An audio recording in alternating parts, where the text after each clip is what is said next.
to welcome you all to what will be my favorite conversation of the day, if not the entire year, and that is a conversation with the legendary Mo Anderson, Vice Chairman of the Board of Keller Williams Realty International. Mo and I worked together for close to 25 years.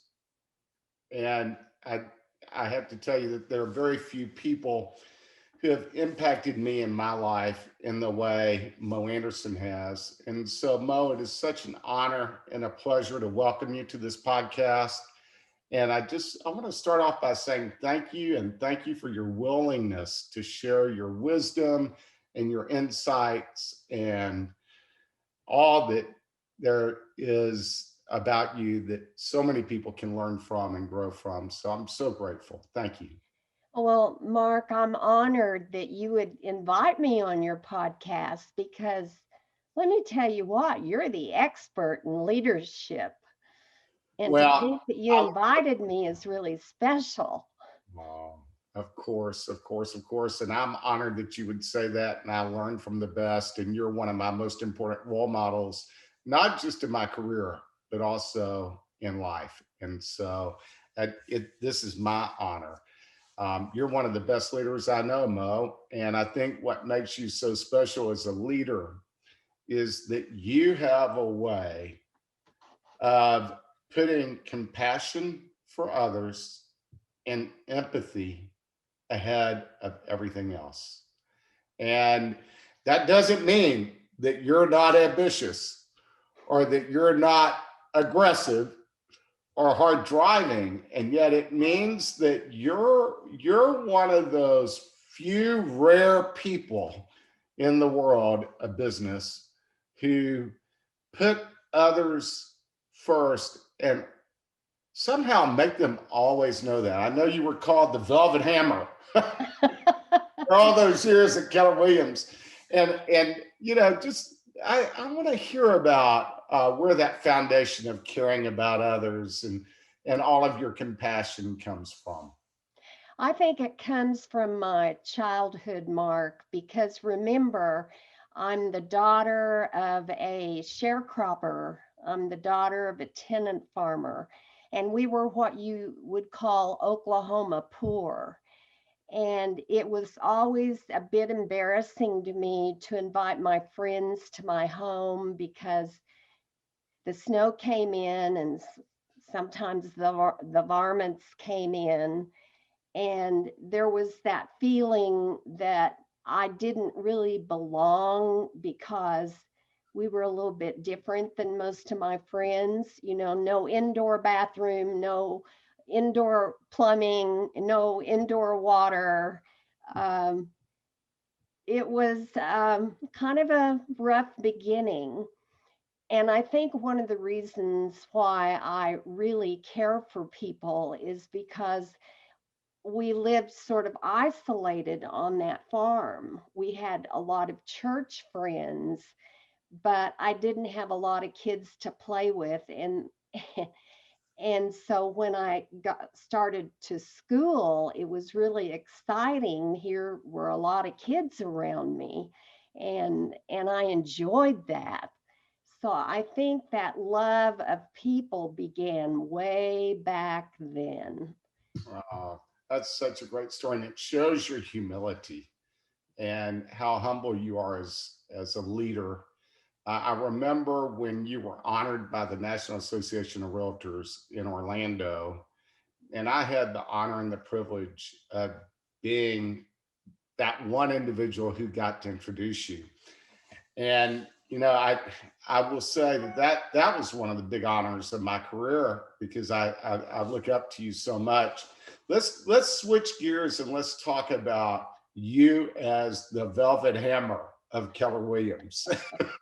And let me just make sure for all of our listeners that may not know this, Mo was the CEO of Keller Williams long before I was. And when I became the president of Keller Williams, Mo was my CEO and my biggest cheerleader in my role in growing the company. And so um, I did come into difficult shoes because everyone said that you're not the Velvet Hammer, and Mo is. So let's talk about that for a minute.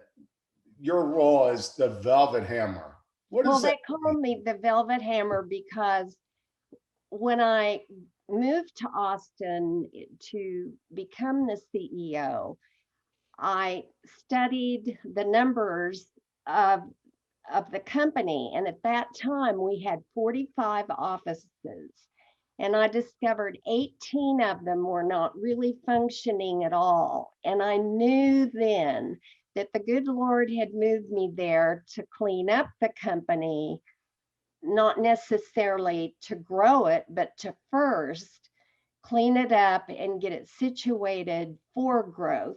And so um, I, over a 2 to 3 year period, because of our franchise document, I closed 15 offices. That left 30. And then out of the 30, I kind of put pressure on the owners to de-hire 17 team leaders. And then I foreclosed on 5 regions. And so that's why I was called the Velvet Hammer. I and think I was also called the Wicked Witch of the, which is at East or West. you know what? Let me just make a point. Mo, I think a lot of leaders start with where they want to be and they don't really consider where they are. And I remember, Gary Keller told me to read Million Dollar Habits years ago, Robert Ringer's book. And he's the one who wrote, I think, uh, How to Win Through Intimidation also, or something like that, which is not what the book was about at all. But in Million Dollar Habits, he says that the number one habit of all millionaires is the reality habit. That you have the ability to understand where you are in the present moment, and then first deal with the challenges of that reality. And I can tell you from my perspective, I wouldn't have been good at cleaning up like you did. I would have wanted to shine everything up and make it look better and keep going and keep growing, but the company could not have grown. Well, I was afraid Gary was Lifting. I was afraid Gary was going to run out of money because he was using the money from the Southwest and Northwest office to give birth to the national company. And you can only do that so long. And remember, um, I raised the royalty to 6%, and all the regional directors got mad at me. Biggest favor you ever did them. That's right. Right? Not all of them got mad at It took some of them 20 years to realize it. No, they were mad for quite a while. But the Mike Brody's of the world kind of tested it out in the field, and he came back and he said, yeah, Mo, you can raise it to 6 because it really doesn't matter because it's capped. That's what I was going to say. I think that the brilliance of the KW model was the capped royalty model. And I know that you're getting it to 6% was what brought in the revenue to get us moving forward so that the company could actually grow and begin to attract the right people. Mo, you have a work ethic that is second to none. I've been with you before when the conversation that started at 7 in the morning is still going on at midnight. I know that you'll outwork anyone. And what's the inspiration for your work ethic? Your amazing commitment to just show up and put in the hard work. I think that came from my childhood. And I encourage people today, what are you teaching your children about work? because at a very young age, I had a cow I had to milk every morning before school. After school, I had to bring in the livestock. That was my job. And there wasn't as much time for me to play as a child as there was to work. And through that experience of growing up on this tenant farm, and my older brothers were gone, so I was kind of my dad's helper. And, when I was 12 years old, I was plowing the ground in the fields and really working like my brothers had. And so I grew up not being afraid of work. And I understood that you have to do whatever it takes. And that didn't scare me. And a lot of people I noticed in our millennial age group, they want to go to the office at 8 and maybe leave at 3 or at 2. And there's just a difference between those of us who are as old as I am because of growing up. I always tell people it's much easier to give a child a work ethic if you're on a farm, because the work never ends on a farm. And in town, there's just simply not as much for children to do as there is out in the country. Oh, it's beautiful. I think Angela Duckworth in her that calls it grit. And what I hear you saying is that growing up on a farm taught you grit. Oh, yeah. Yeah. And you just did what you needed to do. And in those early days, we didn't have money for staff. So I would kind of do staff work from about 6 or 7 in the evening till 2 in the morning. Then I'd go home and sleep 4 hours and come back and be in the office at 6. Beat everybody into the office at 6 a.m. and then go all the way till 2. And Yeah, I did that for several you did years. that in your kind of late 50s when a lot of people might be slowing down in life, right? Yeah, I was 57 when Gary asked me to come and help him. And I do have a trophy because of all that night work. It's called a pacemaker. So you kind of pay a price when you do that. But it was too important to me because Gary had enticed me to come by giving me some ownership in the company. And so I had a serious motivation to get it profitable. And then remember, Mark, the year it was profitable, I think it made $250,000 that year. And I told that story about 20 times at the family reunion. Gary came up to me and said, "Would you quit talking about the profit we've made?" I was just so excited I couldn't shut up about it. Well, and I think that the people at family reunion needed to know that Keller Williams had crossed that threshold. And so that was an important message to share from my point of view. And I was there when you did it. That's right. And we were all relieved. We were all incredibly relieved. Trust me. I remember the meeting with Gary and you, and I think somebody who's no longer with the company, we all went to the table and he said, at a breakfast meeting, he said, "My checkbook's off the table." And I remember we looked at him and thought, oh boy. But in fact, it made us work harder, do more, and be better. And I've always had gratitude for that meeting, as tough as it was. As tough as it was an accountability meeting is what it really was. Only he put that billfold down and he took that thing off of the table. Remember? Oh yes, I know exactly. Oh my word! Embassy Suites in downtown Austin.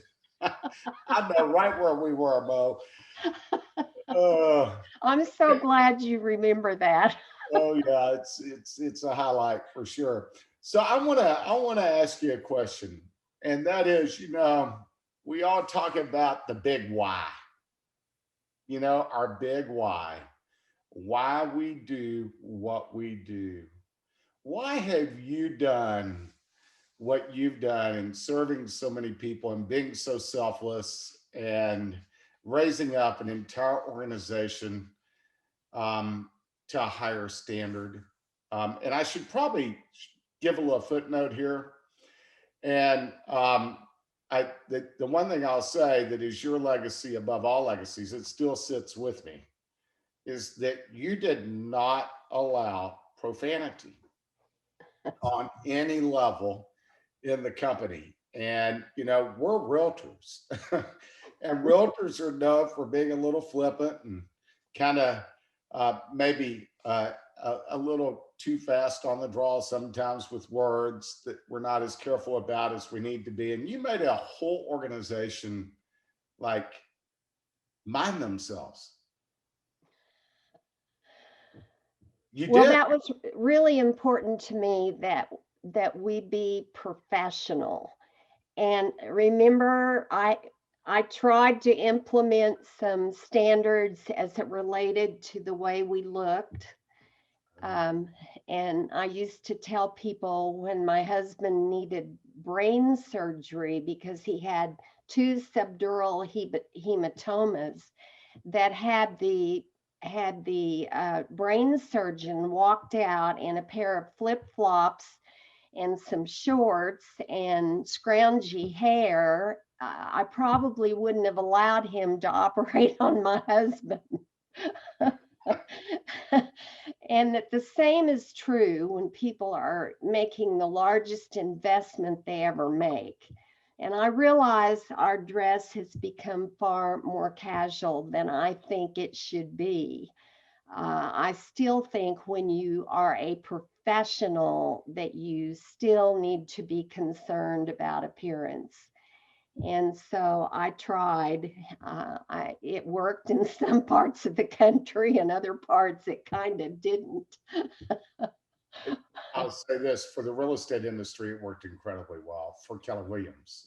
And I'm still adamant about the language because I don't care who you are. I don't care what your faith is. I don't care what your standards are. When these foul words come out of your mouth, you are not being a professional. And so go do whatever you want at home. You shouldn't do it there either if you have kids. But speak like a professional would speak. And I think it pays off. so I love it. Everybody says, oh, she's old. She's 83, almost 84. No, I know you impacted an entire organization of people, and that legacy of holding people to a higher standard was an important lesson for us all to experience. And so I'm sure grateful for it. I want to go back to your big why for a minute. Why have you done everything that you have done um, professionally? Why has that been so important to you? Well, I'm going to go back one more time to my childhood. Parents, if you're listening in on this podcast, what you do with your kids when they're little is so important. And there were two things that happened to me.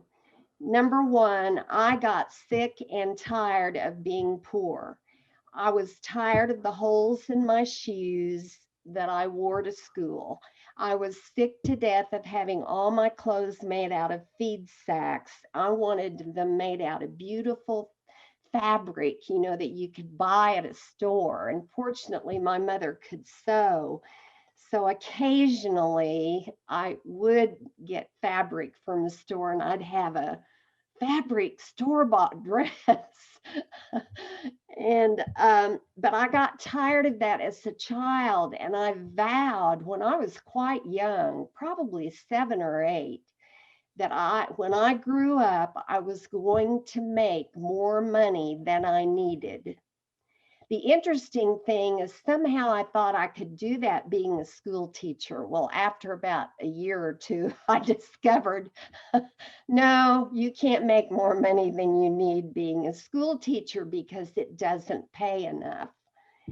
And then, of course, Richard encouraged me to get in the real estate business. And there I discovered you could. The sky was the limit.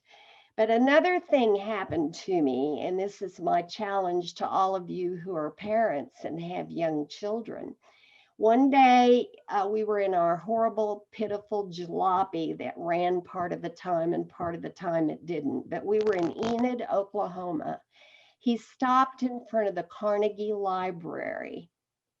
We had been there before to check out books because we couldn't afford to buy books. But he came around, he opened the car door, and he walked me up the steps to that library. And he said, I want to tell you the story about Andrew Carnegie. And he told me how he grew up in poverty. And then later in life, he made his fortune in steel. And then when he was elderly, he grew sick. He wanted to give his money away before he died. And so he took care of his family first, the kids, the grandkids, and everybody. And he still had $350 million left over. And that would be equivalent to 3 or 4 billion today. Or even, who knows? Talk about how our dollar is devalued. There's your example. And he decided he would build libraries in smaller towns all across the United States. He paid for these beautiful buildings that he built. He paid for the books. He paid for the staff. And then at the end of a year, then his team would give the library to the town. And when my father told me that story, he struck a match and it lit a fire in my belly. Number one, he made it clear to me that it was okay to make money. Wow. Because when you grow up in poverty, you have these weird ideas about money. It took me years to get over them. Number two, he made it clear to me in telling me that story that if you do make money, you have an obligation to give it away. Well, I always wanted to give stuff away anyway to my friends for their birthday, and I never could because there was no money. And I would often watch my dad give a beggar that sat in front of Penny's store in Enid, Oklahoma, his last dime. And I would worry about what we were going to do for money. And he would just tell me not to worry, because if you gave, then it would come back to you.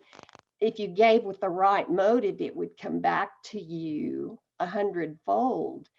And he would point out how we never starved and we always made it in the nick of time. So he really lit a fire in me. And so I ask you as parents, what are you teaching your kids about money?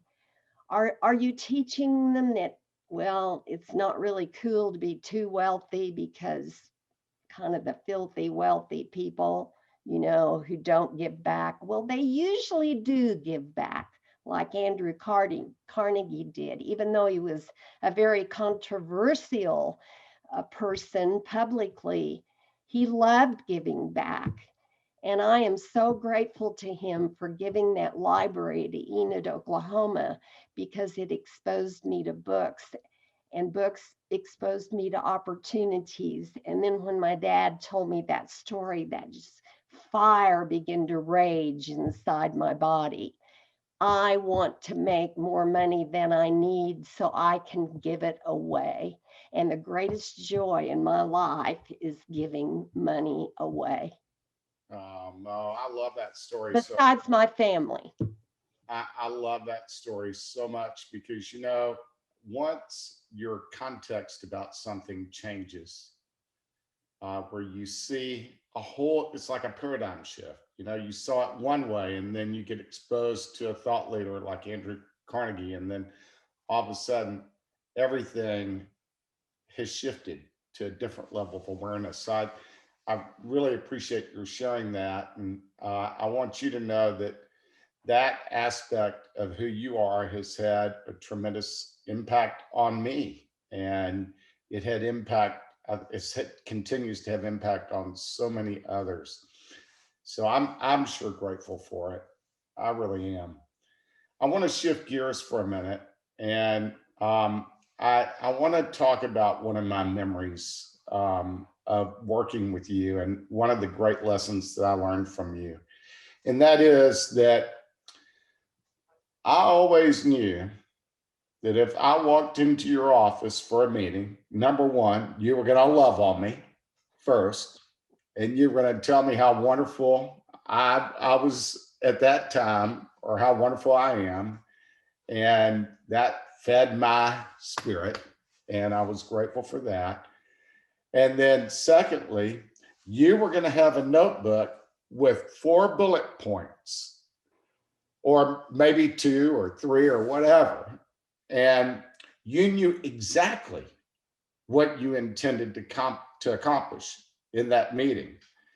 And it taught me a lesson, just sharing my own personal insight, not to go into meetings unprepared, not to have a meeting with someone that you don't put thought into in advance.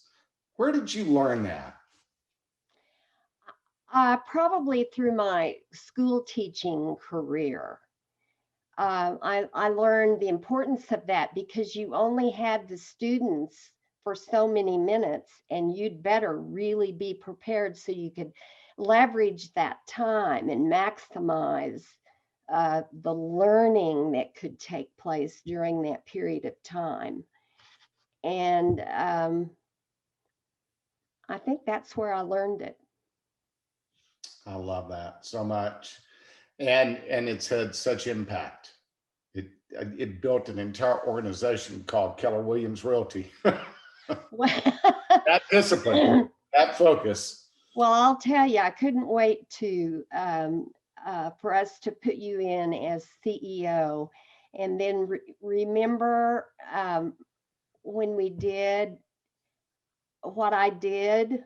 Do you remember at the regional meeting what I did? I I, pretended to wash your feet I remember. like Jesus did with the disciples, and I told you that I wanted to be the wind beneath your wings. It's one of the most memorable experiences of my career, my entire career, because it was you showing your humility and reinforcing the message of servant leadership. And it was also a little bit embarrassing at the moment when it happened. And I thought, oh boy, I gotta keep my wits about me.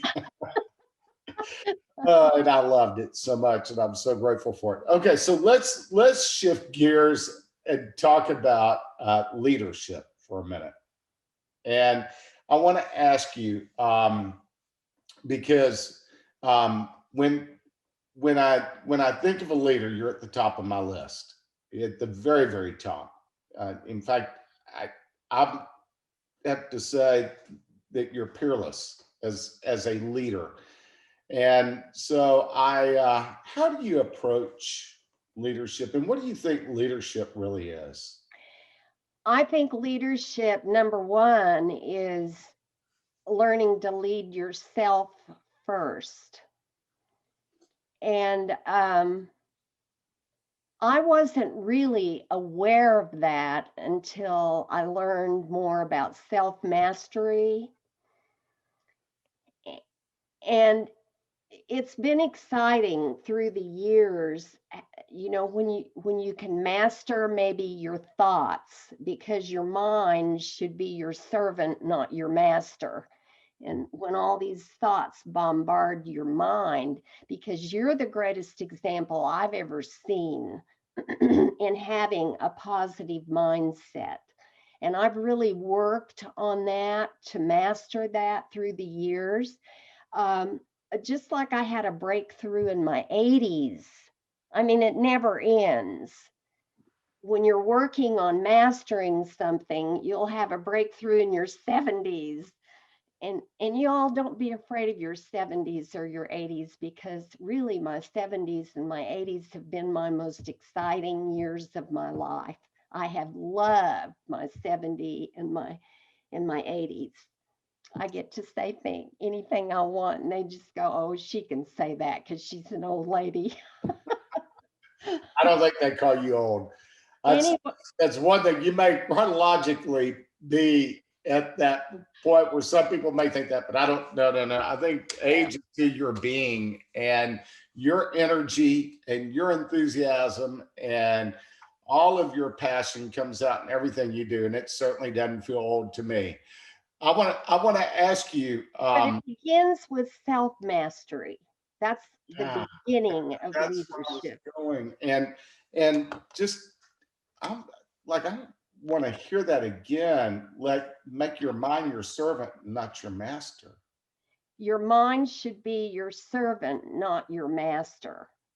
And Uh-huh. your mind is just bombarded all day long with stuff, things from the force of good, things from the force of evil, things from the TV, things from your friends, things from your family, and people giving you ideas or people giving you opinions.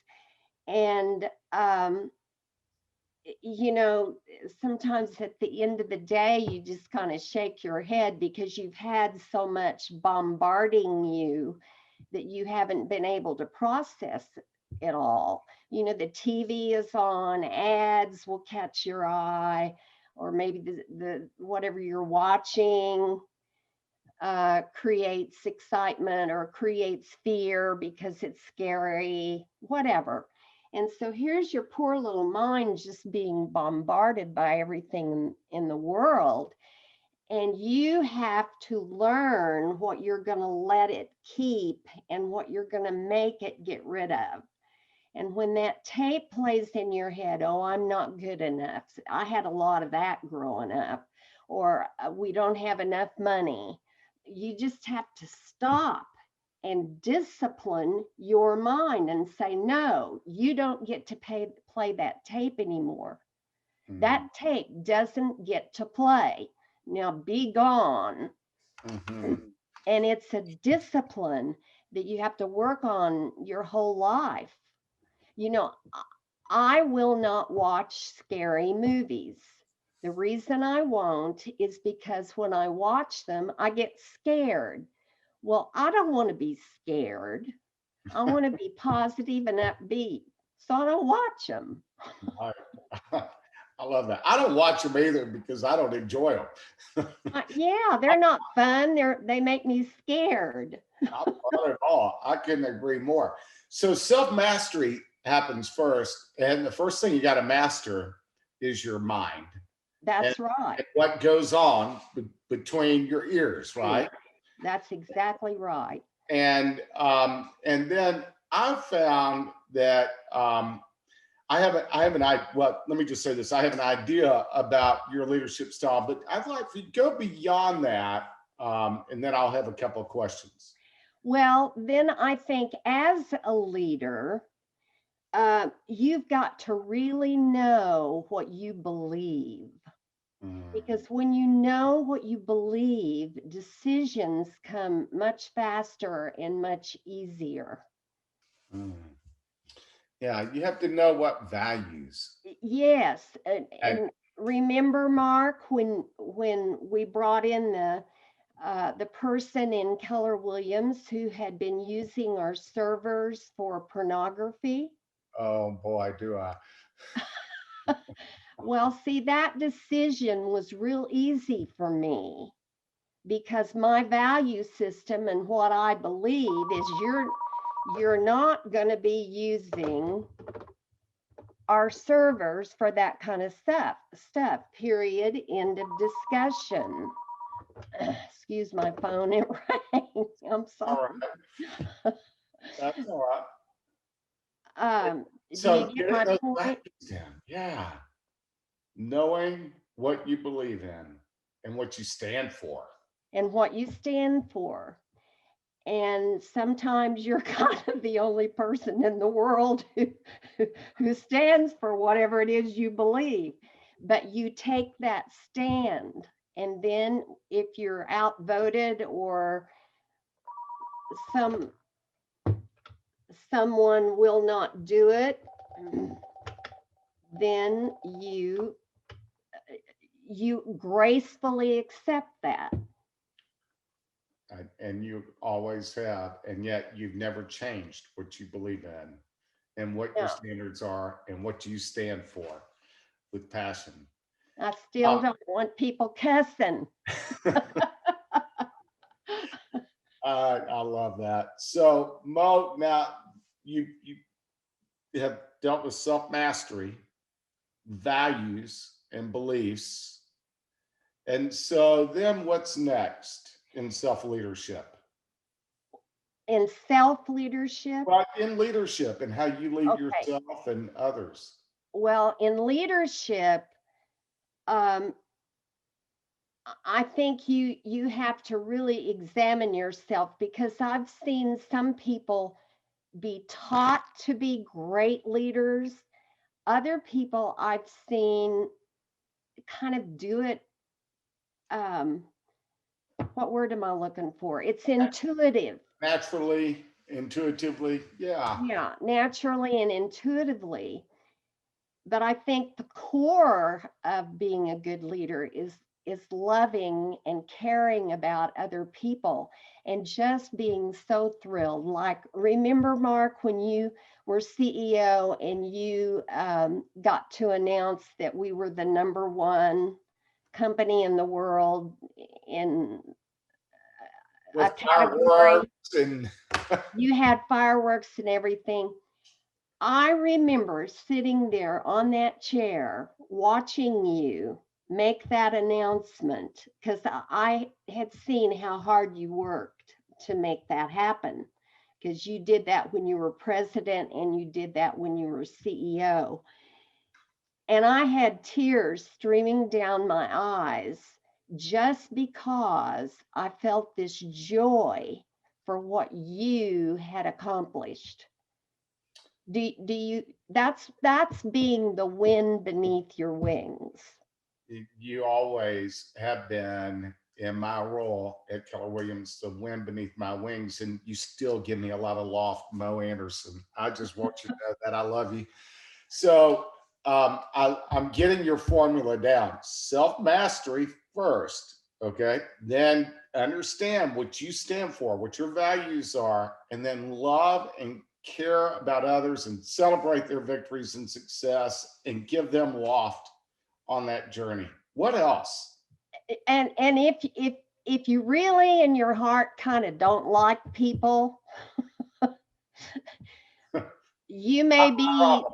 you Not your may problem either. be some kind of a leader, but you'll never be a great leader because it has to be real inside.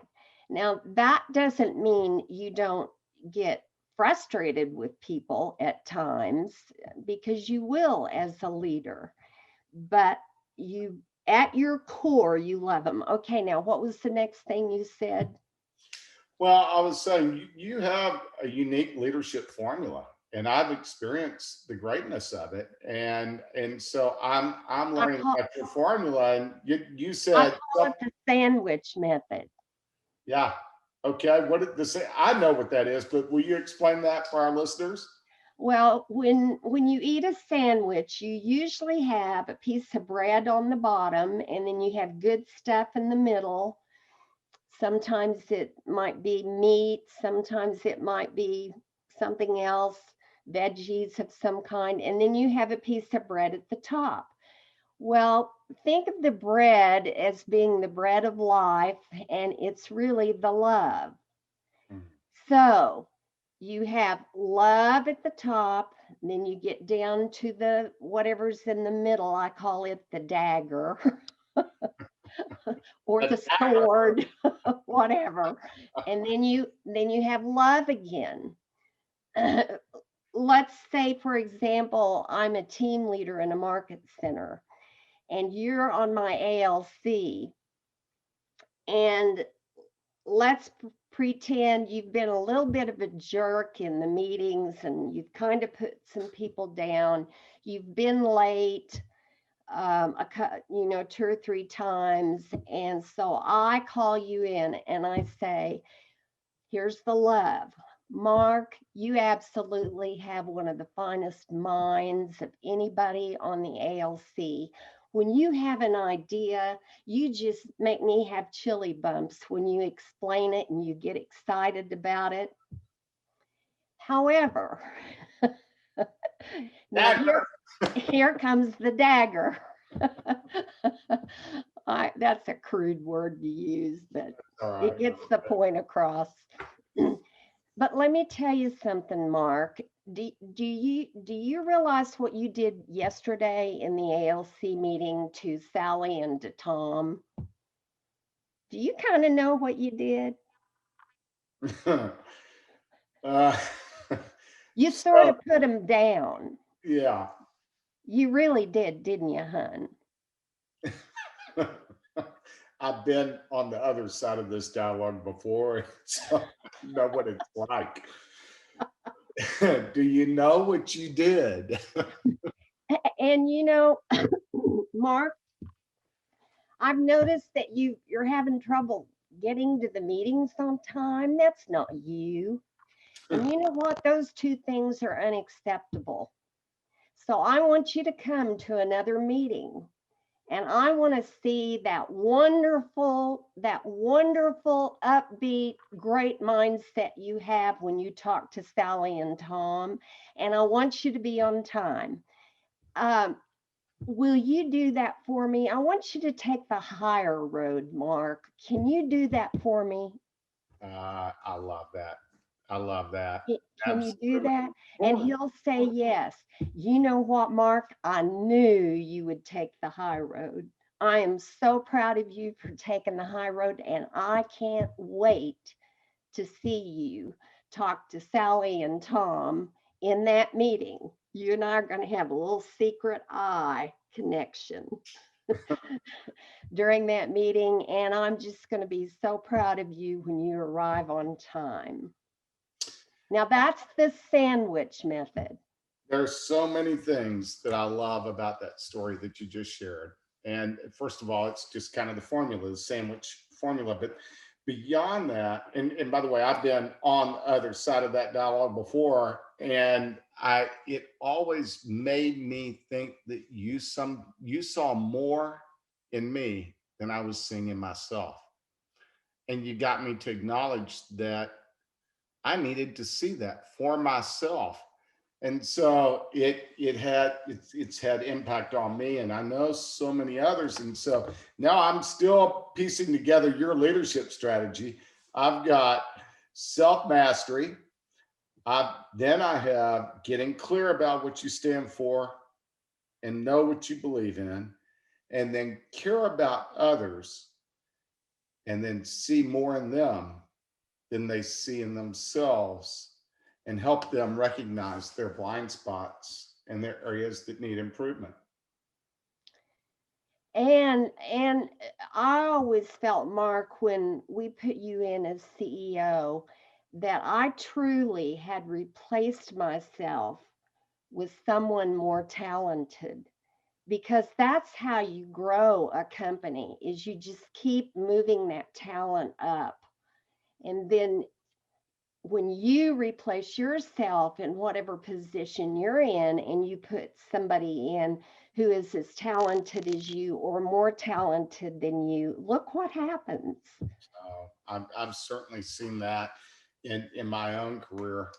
And I know that we cannot be threatened uh, by other people's talent. We have to uplift them so that they can use that talent in the most meaningful way and feel supported unconditionally. And you certainly did that for me, and I'm really grateful for that. Let me ask you a question, Mo. And this is about culture. And I Keller Williams, when you and I both, actually, it was a little bit after I went to KW that Y4C2Ts was created. And I think you were a part of that. Um, and No, I actually wasn't. That was created before I came. What I was the part of was MVVBP, especially the M, the mission. Careers worth having, businesses worth business owning. And I looked living. at Gary and Dave and I said, well, you're missing one. What about the kind of life we live?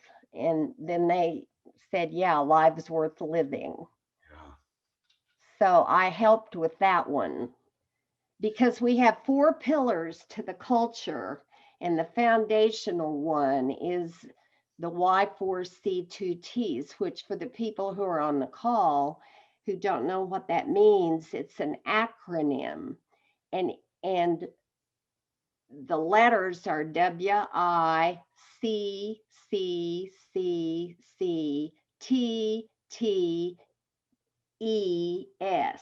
We've added the E,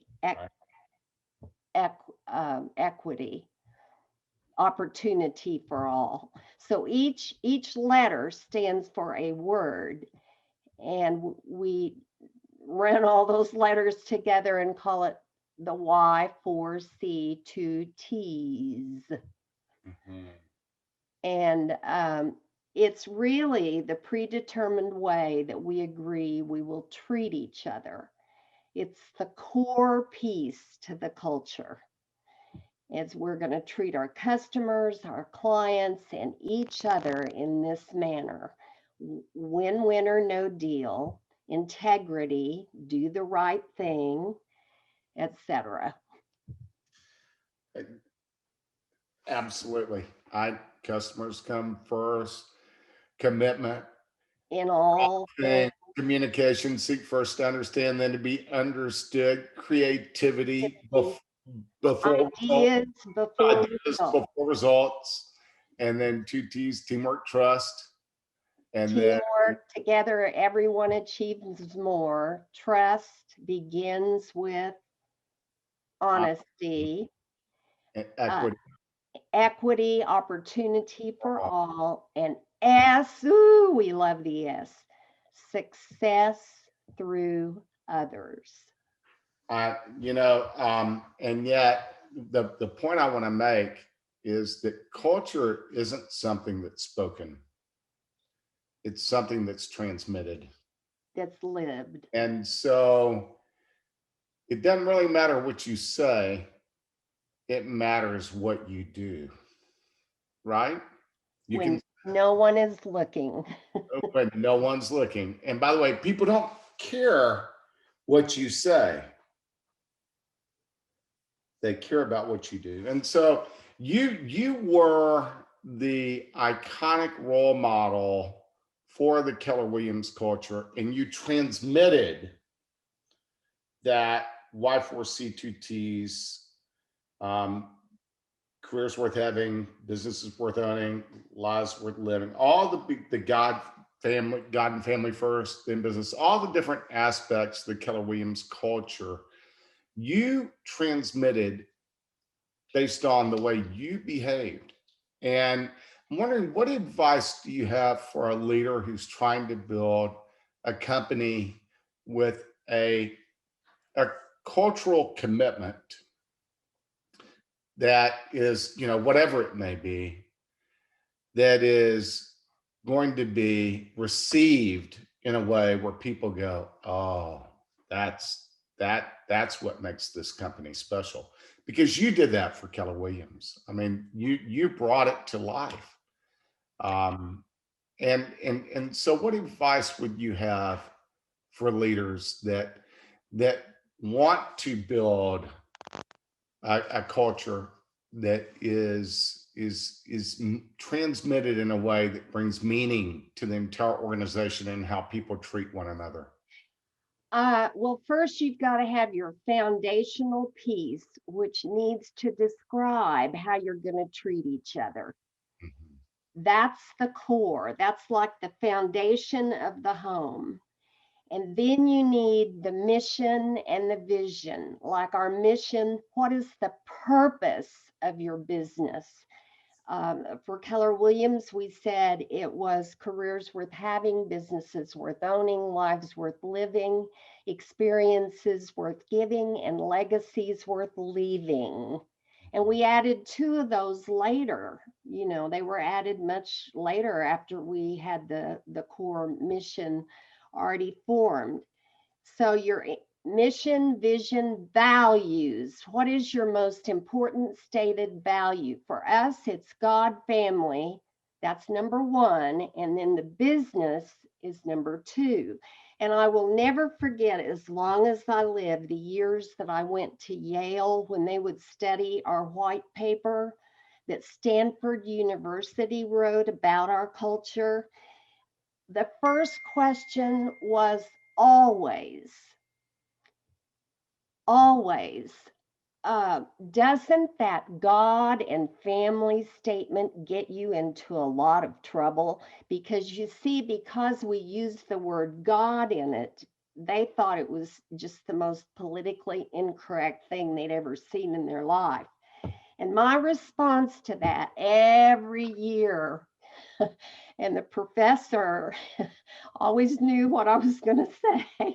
I'd say, I can't believe it, but this farm girl from Oklahoma can teach you something. Now get out your pencils and papers and write this down. That statement is a magnet that draws like-minded people to us. Now, we're not all the same color. We're not all from the same countries. We are all different politically. Some of us are black, some of us are yellow, some of us are brown. I mean, we've got it all. But we do agree that whatever our faith is, it and our family come first and the business comes second. And then I'd look at those students and I would say, you cannot imagine if they buy into our Y4C2Ts and they get excited about that, and they really get excited about our purpose, you know, careers worth having, businesses worth owning, lives worth living, experiences worth giving, and legacies worth leaving. You can't imagine the power you have as you march toward your goals. And when you read this Stanford paper that was written, if you want to know why we excelled when everybody else was having a recession, that's why. I I have so many cherished memories of experiencing the years when you and I did the state of the company together. And I know that you and I had a special, like almost a chili bumps kind of moment.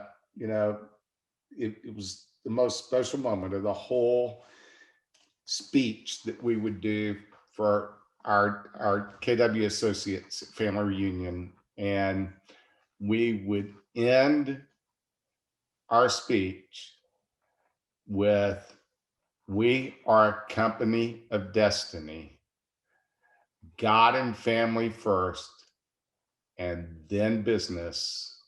And that was always the point at which the audience lit up the most, got the most excited, and experienced the most pride in Keller Williams. And I remember that you looked at me one time and you said, "The minute we don't do that, we the And and Yes, I go ahead. The hand of destiny would be removed from our company.